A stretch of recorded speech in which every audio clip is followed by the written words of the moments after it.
Chico TV Sénégal, une télé pour tous.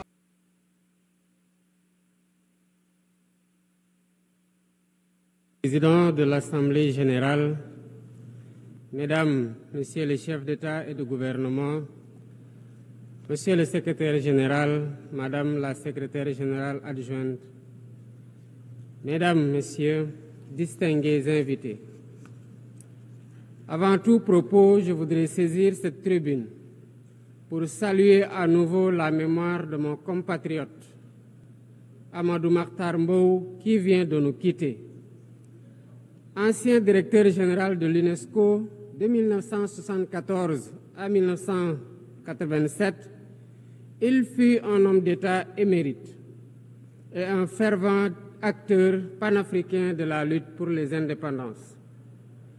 Je félicite M. Philomène Yang pour son élection à la présidence de cette Assemblée générale des Nations unies, ainsi que son prédécesseur pour sa contribution à la mise en œuvre de notre agenda commun. À travers vous, je formule mes vœux de succès dans la conduite de nos travaux.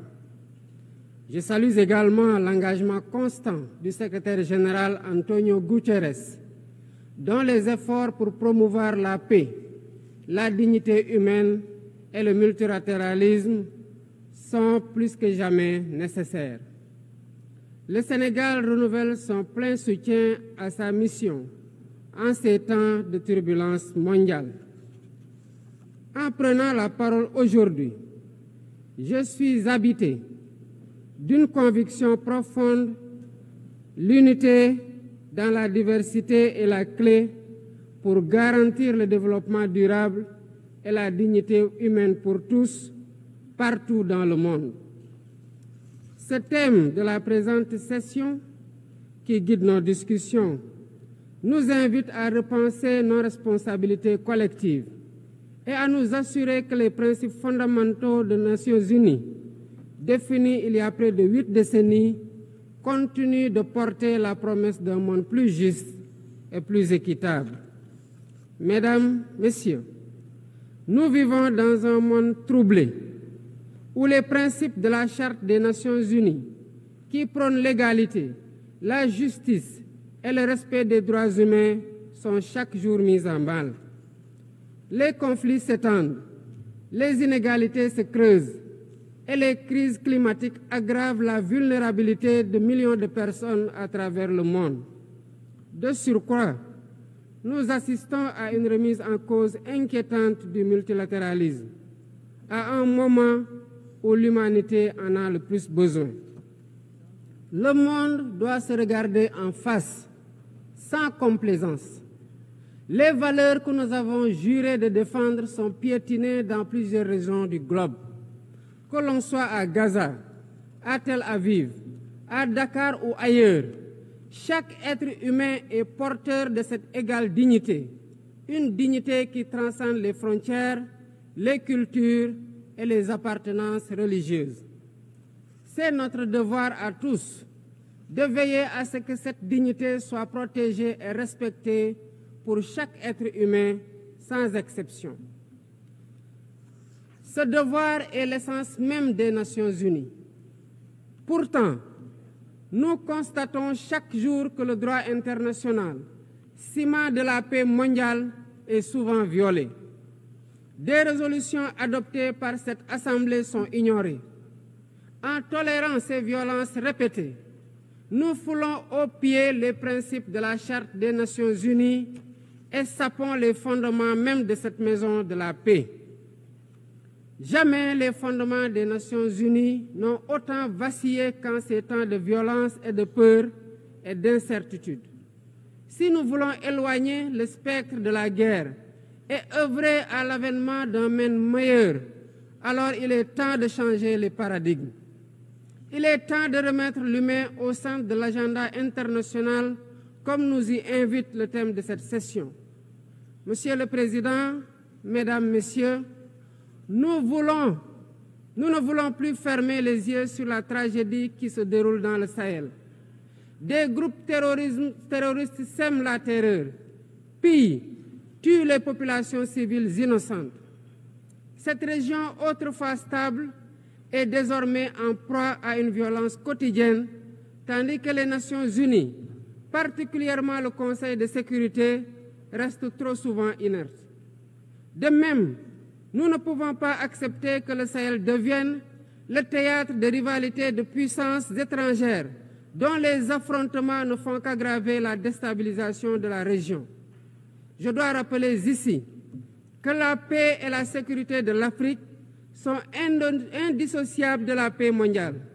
Il est impératif que le Conseil de sécurité remplisse pleinement son rôle de garant de la stabilité internationale. J'exprime à nouveau la préoccupation du Sénégal face à la situation tragique qui perdure en Palestine. Des générations entières y ont grandi sous l'ombre de l'oppression, privées de leur droit fondamental à un État viable. Le Sénégal, en tant que président du Comité pour l'exercice des droits inaliénables du peuple palestinien, appelle à un cessez-le-feu immédiat et durable. Nous réitérons notre soutien à la solution des deux États, avec Jérusalem-Est comme capitale de la Palestine, conformément aux résolutions pertinentes des Nations unies. Cette guerre qui n'épargne ni femmes, ni enfants, ni infrastructures vitales est une plaie ouverte sur la conscience internationale. Il est impératif que le droit international humanitaire soit rétabli dans toutes les zones de conflit et que les Nations unies jouent pleinement leur rôle de médiateur et de garant de la paix. Mesdames et messieurs, la paix n'est pas seulement l'absence de guerre. La paix, c'est aussi la possibilité pour chaque être humain de vivre dans la dignité, de se nourrir, de se loger, de s'éduquer et de recevoir des soins. Or, aujourd'hui, plus de 750 millions de personnes ne mangent pas à leur faim et des millions basculent chaque jour dans l'extrême pauvreté. Ces chiffres éloignent de plus en plus le monde des objectifs de développement durable fixés pour 2030. Nous ne pouvons plus accepter que les mécanismes de gouvernance mondiale continuent de reproduire ces inégalités. Il est alors temps de rompre avec la logique du chacun pour soi et de bâtir un nouveau contrat social global fondé sur la solidarité et la coopération. Ce contrat doit inclure des réformes majeures pour s'attaquer aux défis politiques, économiques, environnementaux de notre époque. Premièrement, il est impératif de sauvegarder et de renforcer le multilatéralisme comme cadre unique d'action pour la paix et la sécurité internationale. Cela passe par une réforme urgente des institutions mondiales, notamment le Conseil de sécurité, le FMI, la Banque mondiale, afin qu'elles soient plus inclusives et qu'elles reflètent les réalités géopolitiques et économiques actuelles. Le continent africain, en particulier, doit avoir une place plus importante dans ces instances de décision. Deuxièmement, il est temps de corriger les injustices économiques qui freinent le développement de nombreux pays du Sud. Le commerce illégal, l'évasion fiscale, les flux financiers illicites et les congés fiscaux abusifs ruinent les pays en développement, notamment en Afrique. Ces injustices doivent être corrigées pour permettre à tous les pays de participer pleinement au commerce mondial et de bénéficier de la croissance économique. Troisièmement, il est essentiel de garantir avec détermination et d'agir avec détermination contre le réchauffement climatique en respectant le principe de responsabilité commune mais différenciée. Les pays industrialisés responsables historiques des émissions massives de gaz à effet de serre doivent intensifier leurs efforts pour financer une transition énergétique juste et équitable qui ne pénalise pas les pays en développement. Nous devons impérativement protéger notre planète sans sacrifier les droits des nations les plus vulnérables à poursuivre leur développement. Quatrièmement, il est nécessaire de rompre avec toute tentative d'imposer des normes civilisationnelles unilatérales. Depuis son indépendance, le Sénégal a toujours défendu l'égale dignité des cultures et des civilisations. Et cette diversité doit continuer à être la base de la coexistence pacifique entre les peuples. Aucune nation ne devrait imposer aux autres ses pratiques ou ses valeurs comme normes universelles. Le respect des différences est le fondement de la stabilité et de la paix dans le monde. Mesdames et messieurs, le Sénégal est fermement engagé dans cette voie. Nous avons choisi de bâtir un État résolument tourné vers le développement durable avec des initiatives ambitieuses dans des domaines tels que les énergies propres, la souveraineté alimentaire et la gouvernance transparente. Mais nous savons que pour réussir, nous avons besoin de l'action collective et de la solidarité internationale. Aucun pays, aussi puissant soit-il, ne peut relever seuls les défis qui menacent l'humanité.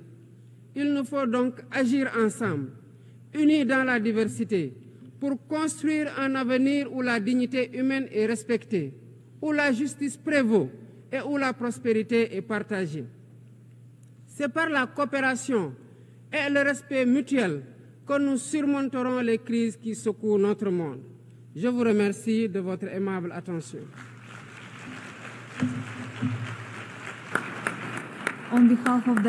Au nom de l'Assemblée, je remercie le président de la République du Sénégal.